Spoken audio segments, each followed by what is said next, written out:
तो स्टूडेंट्स अब करेंगे एग्जाम्पल नंबर 4। रीड करेंगे इस क्वेश्चन को। पहले इसका क्या बनाएंगे, फिगर बनाएंगे। ठीक है, तो करते हैं। From a point P on the ground.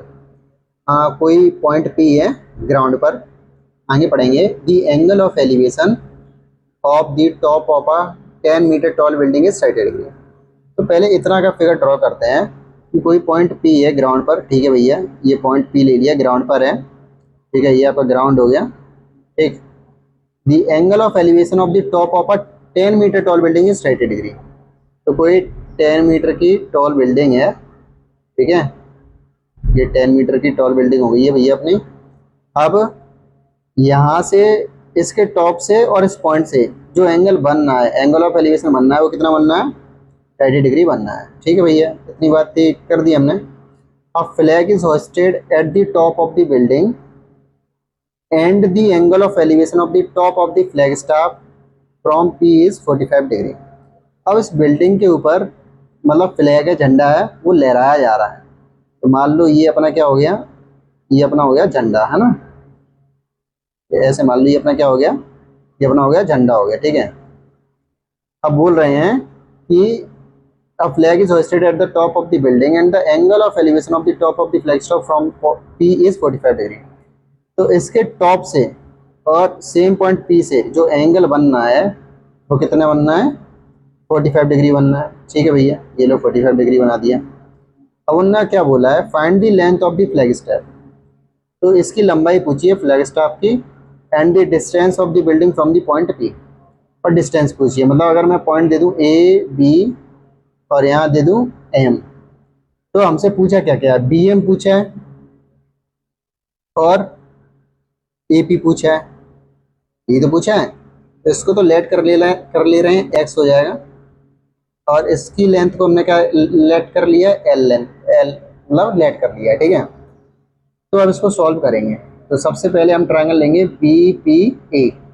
ठीक, और in triangle B P A, इस ट्रायंगल के हिसाब से, इस एंगल के हिसाब से ये अपना क्या, परपेंडिकुलर और ये अपना बेस। और परपेंडिकुलर अपॉन बेस किस में होता है, 10 में होता है। थीटा अपना कितना दिया हुआ है, बीपीए के हिसाब से, बीपीए के हिसाब से 30 डिग्री। कन्फ्यूज नहीं होना, 45 डिग्री बड़े वाले एंगल के हिसाब से है। 10 30 डिग्री। परपेंडिकुलर अपना कितना है 10, बेस अपना कितना है एक्स। 10 30 डिग्री की वैल्यू कितनी होती है, 1/√3 और ये 10। क्रॉस मल्टीप्लाई करोगे तो x इक्वल टू 10√3। आगे √3 की वैल्यू दी है 1.732। तो ठीक है, 10 का मल्टीप्लाई हम अगर करेंगे 1.732 से, तो हमारा कितना आना चाहिए, 17.32 मीटर। ठीक है, डिस्टेंस तो अपनी निकल गई, कितनी निकली है, 70.32 मीटर। अब हमें लेंथ और निकालनी है। ठीक है, तो लेंथ फाइंड करने के लिए नाउ अब हम बड़ा वाला ट्रायंगल लेंगे, in triangle M P A, in triangle M P A. तो ये पूरा परपेंडिकुलर, ये बेस, और परपेंडिकुलर अपॉन बेस किसमें होता है, टेन थीटा के फॉर्मूले में। तो टेन थीटा की जगह कितना लिख देंगे, 45 डिग्री।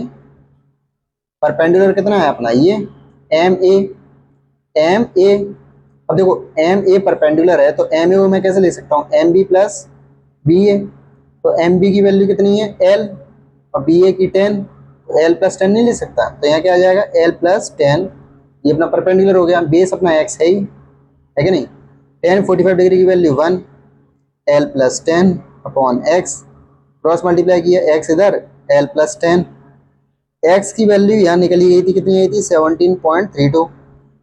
पुट कर दिया, एल प्लस 10, ये प्लस का 10 इधर आएगा तो 70.32 माइनस 10 इक्वल टू एल। और 17.32 में से 10 को माइनस करोगे, कैसे करोगे, 70.32 10 के बाद 0.00, तो 32 7 0 7 1 1 0, कितना आया 7.32 मीटर। तो एल इक्वल टू कितना आ जाएगा, 7.32 मीटर। तो लेंथ निकलेगी अपनी फ्लैग की। ठीक है, तो एंडिंग में आंसर क्या लिख देंगे, hence length of flag staff is 7.32 meter and distance of the building from P is 7.32 metre. ठीक है,